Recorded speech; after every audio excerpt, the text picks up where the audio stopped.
we might be here a while as the Coastal Cobras lose their opening, the first series of the season to the Midwest Mallards 2-1.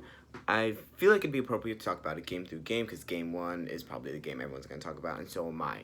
Drew Davis hit the aluminum square, bro. Like, Baranowski looked solid. He looked so good, especially in game three when I don't think he got the bump. I think he came in for Sawyer, or he could have gotten the bump. But he looked so good, bro. He took him out of the game. And when I was watching that on the Instagram live, I thought that was an incredible decision from Drew. He looked like he was ready to warm. He looked like he wanted to be in the game, and then just blowing that game, unbelievable.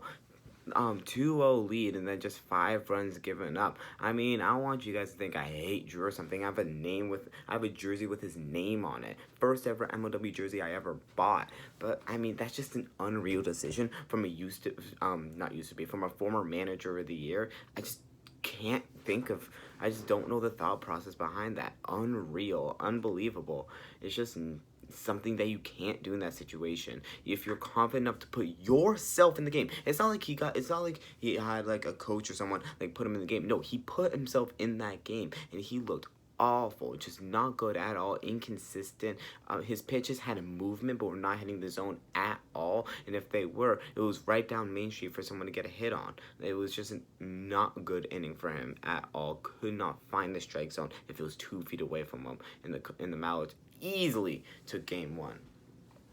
Game two, I mean, I don't think I've ever seen a whiff ball. I don't think I've ever heard a whiff ball home run hit as hard as that Tommy Coughlin grand slam. You could hear that thing from Timbuktu. It was unbelievable how like even if it didn't go far, which it did, but it was unbelievable how much just power he hit that, how hard he just hit that ball. It was unbelievable to me.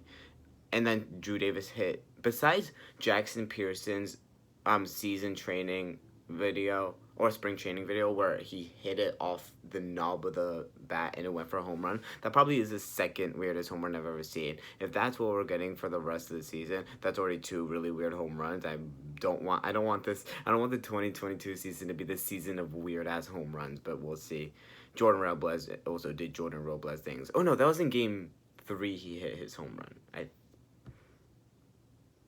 Whatever. Game 3, I don't know why you guys keep doubting me about this guy. Sean Flynn is going to have a breakout year. He was so good in game 3. Even besides his walk-off, he still got on base. He could have had a triple if he didn't slip at second, but he was amazing during that game. And I was really upset at Baranowski for not closing out that 3rd inning where he very should have. Actually, no, not Baranowski. I was upset at the Cobras batting for for having the bases loaded with a chance to walk it off and still getting stoned by a shaky looking Tommy Coughlin. But Sean Flynn, on the best pitcher in the league, or I don't know if he will be. This is only his first season, but Jordan fucking Robles, he could be really good, and we know he's going to be. Hit a walk-off home run on him. Like, he's the best on-base. He has to be the best on-base percentage guy in the league. He has to be. He's the fastest player in the league. I know, like I said before, I know Predators fans like to say that Alec Ward is fast player in the league, which I get, but he's not. If they're going on a head-on-head race, and just what I've seen from the past 3 plus seasons, it's Sean Flynn. Sean Flynn's the fastest player in MLW. Like, I have Landon Urigaitis, Alec Warda, and Sean Flynn. Those are like my 3 fast guys, you know?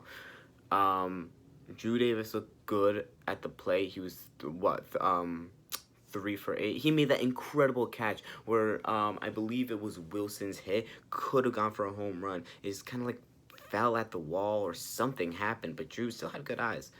And now to the Mallards. Tommy Coughlin looked bad. Like, he didn't look bad. How about, like, he looked sore, you know? He looked sore in my mind. He looked like a lot of his pitches, like, were really slow, even if he intended to take them off. It was kind of an easy pitch to hit. The Cobras just did not have good luck, especially Andy Duran could not get a lot going at the plate. He was really frustrated. You could see he was getting frustrated. He swung at an awful pitch to swing at, on that slider that was so inside. He punted the bat afterwards, and yeah, he deserves to be upset. That was an awful pitch to swing at. He still did, and that could have cost the game for the Cobras. It was such an important place. That was such an important out for the Mallards that you cannot swing at that pitch ever, and no less at that point of the game.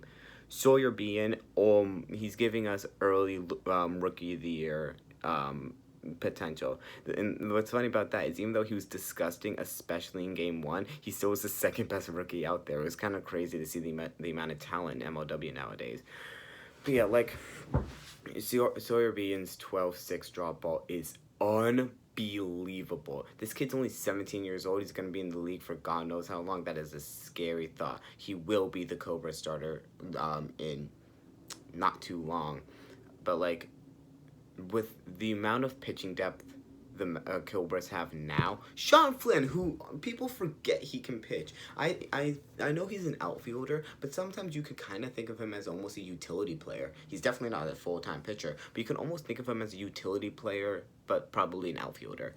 And then you have Sawyer Bean, who has a disgusting 12-6, Brendan Baranowski, who had an amazing game 3. And then you have Drew Davis, who's Drew Davis. I mean, obviously that's not the start you want from your captain after a should-have-been MVP nominated season last year with, like, what, like 6, I don't think, like, how many home runs did he have? Like, an ungodly amount. Like, he was amazing. Disappointing series. Sean Flynn's walk-off was electric. He didn't have a dentist appointment this time. Hail Dr. Michael Page still. I remember this is like a video game side mission. This is kind of like just a little thing. I'm going to get back to wiffle ball. But in 2020, I made a channel about Cobra's videos. But it was like really bad. Like my videos right now, I make now a low quality. I don't know how to edit. I just record. I actually got a light though. Like you can probably see it. Like if I turn it off, it does look as good. But when I turn it back on, I actually get lighting. So that's pretty fun.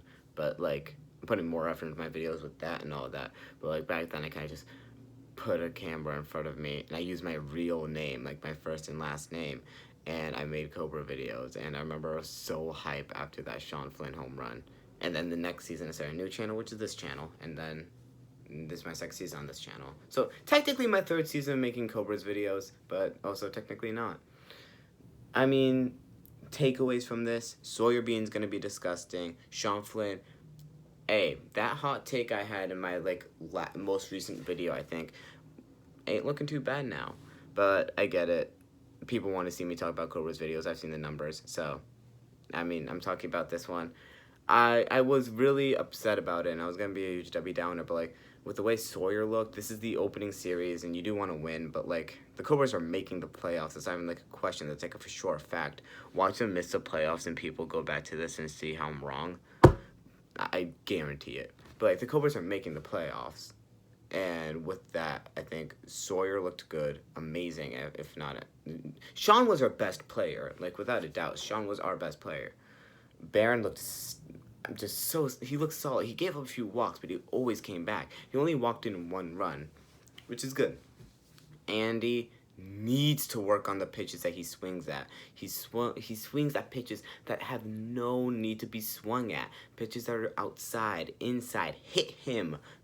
Like, there's no reason for him to swing. Like, his main weakness I saw was a slider. A slider, no matter whether it's high, inside, outside, low, he seems to fall for it every time. He needs to work on the sliders and just pitches in general that he swings at. Because a lot of time when he swings at it, it's gone, or it's a double, or it's a single. It's something.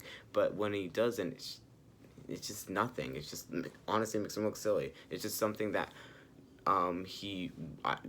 we saw a problem with a bit last year, but it was really exposed in this series.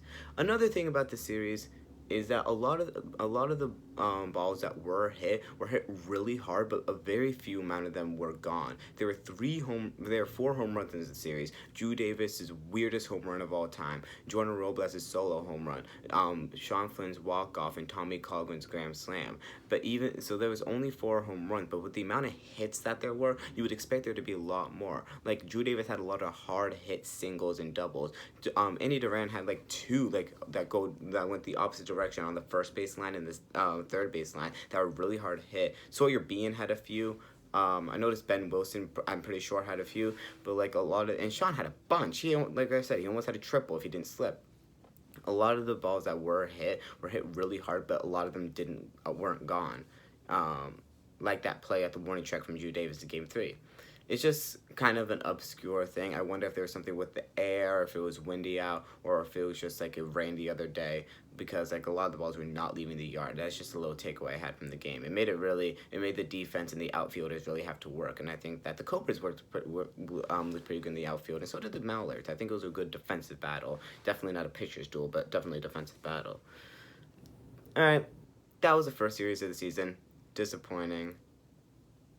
Drew hit the aluminum square. 5 safe to a Texan drive. Go Cobras.